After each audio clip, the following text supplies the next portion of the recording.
En 10 ans, Claude Guéant n'a retiré que 800 € de son compte. Pauvre homme. Mais oui.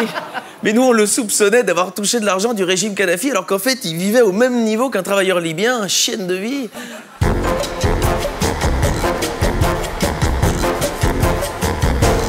Et maintenant, c'est l'heure des infos de Viso.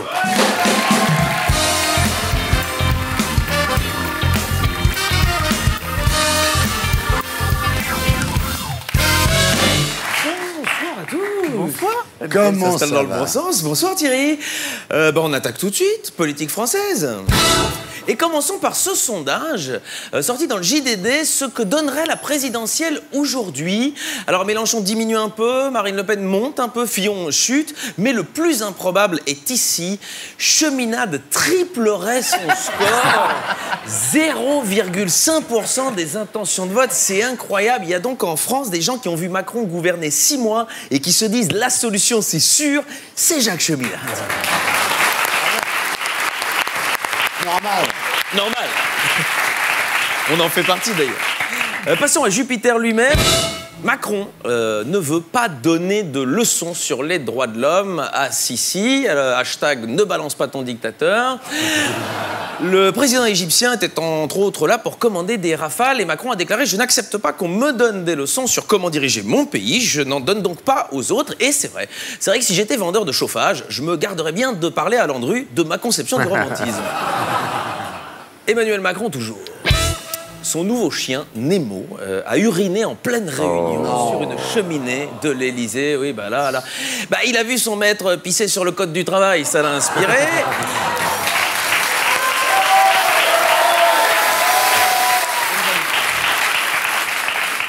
Et on notera que ça ne se serait jamais passé avec l'autre toutou d'Emmanuel Macron, Christophe Castaner, est beaucoup mieux éduqué.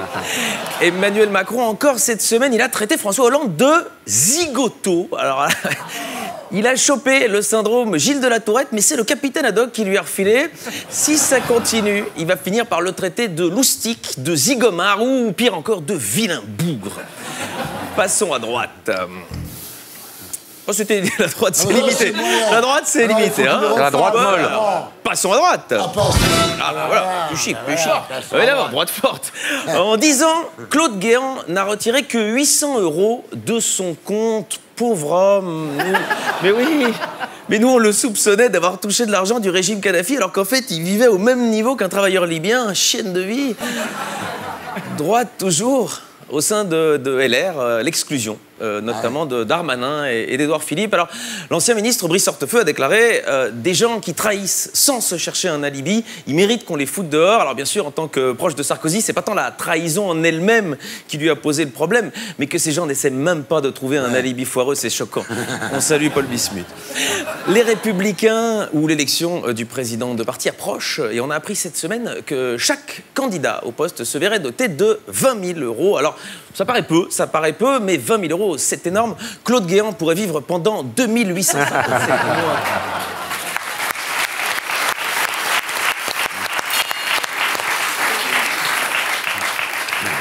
Passons au drame de la semaine, Thierry. Manuel Valls se fait rembarrer par sa sœur sur Twitter. Même sa sœur n'en veut plus.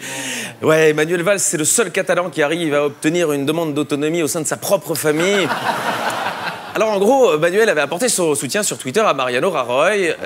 On va voir le tweet, voilà, il faut soutenir la réponse de l'État démocratique. Et 1 heure plus tard, sa sœur Giovanna Valls a répondu en catalan, je vous le traduis, « Pour l'amour de Dieu, pour grand-père Maggi, ce n'est pas démocratique. Depuis quand a-t-on vu un truc aussi brutal que de réprimer les libertés ?» Mais oui, depuis quand?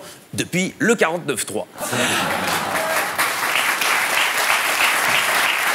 À gauche...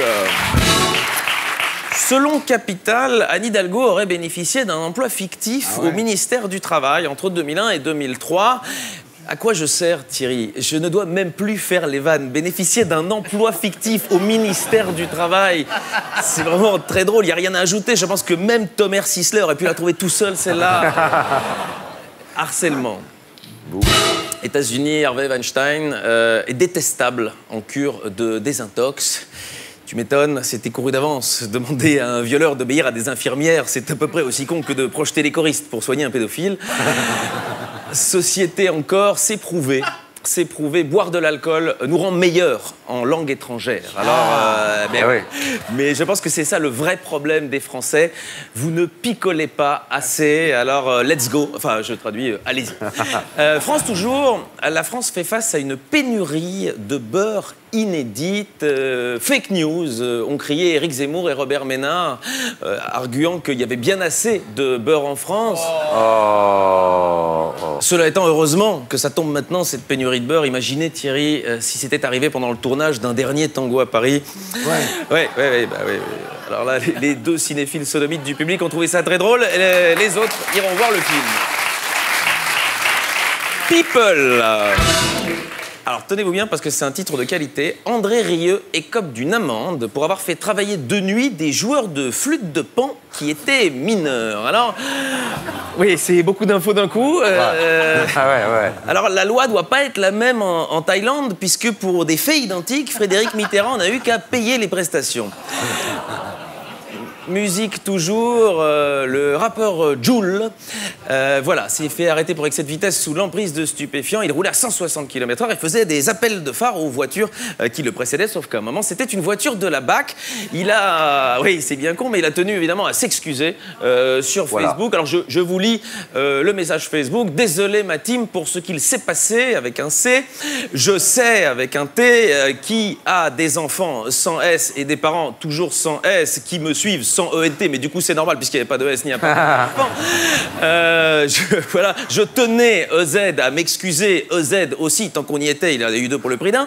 Et il termine par le hashtag « J'apprends de mes erreurs ». Alors, si c'est de ces erreurs de français qu'il apprend, le gars va très rapidement être une pointure. Et je pense que pour sa punition, il ne faut pas le mettre en prison, il faut le remettre en CM2. Parfait, bravo. Ici la voix.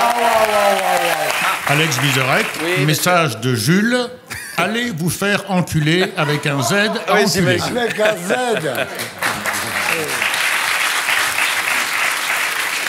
Je salue Jules parce que voilà, autant la BAC l'a chopé, autant l'inverse pour l'instant n'est pas encore vrai.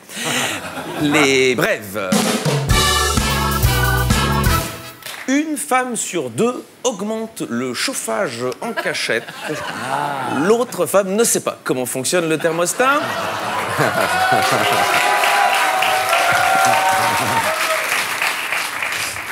Hashtag. États-Unis, un 8e enfant meurt écrasé par une commode Ikea. Alors apparemment, ce serait ce modèle, le modèle avortement tardive. Notons, oui, il y a un jeu de mots. Oui, on l'a. Ouais, il y en a un. Notons que, voilà, grâce à l'hygiène alimentaire des petits Américains, il y a toujours moins d'enfants américains écrasés par une commode Ikea que de chaises Ikea écrasées par des enfants américains. Nantes, enfin, un quadragénaire surpris en pleine nuit par un agriculteur en train d'agresser sexuellement une vache. Voilà, ça reste bon enfant. Oui, on n'a plus rien le droit de faire. Quand Jackie et Michel rencontrent Interville.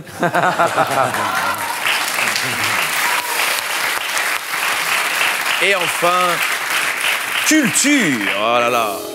J'adore ce moment en fin de chronique. Je présente chaque fois un artiste d'art contemporain, d'art moderne.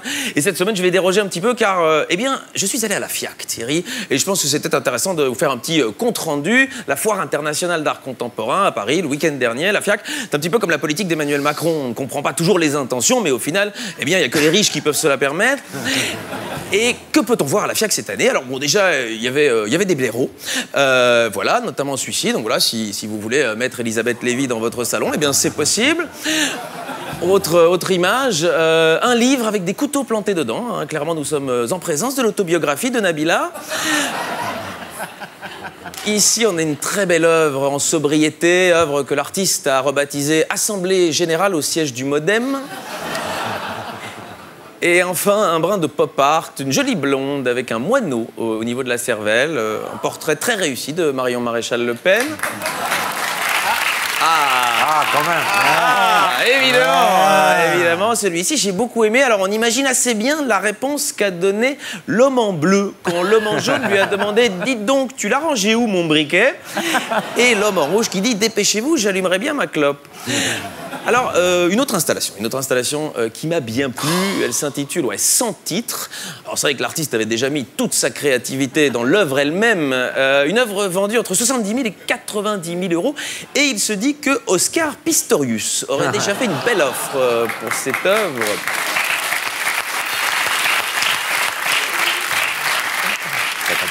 Et évidemment, et je sais toujours, dans le regard de certains, ils se disent « Mais dites donc, on trouve n'importe quoi à la FIAC ». Eh bien, c'est pas vrai du tout.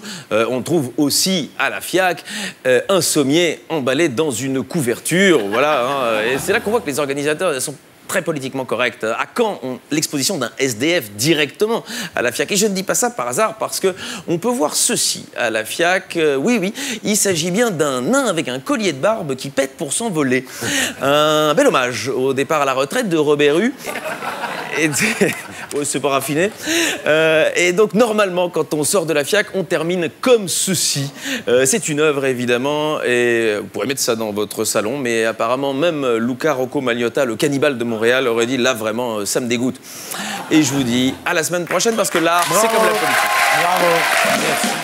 Et pour être sûr de ne rien rater de Inarditube, abonnez-vous et mettez un pouce bleu.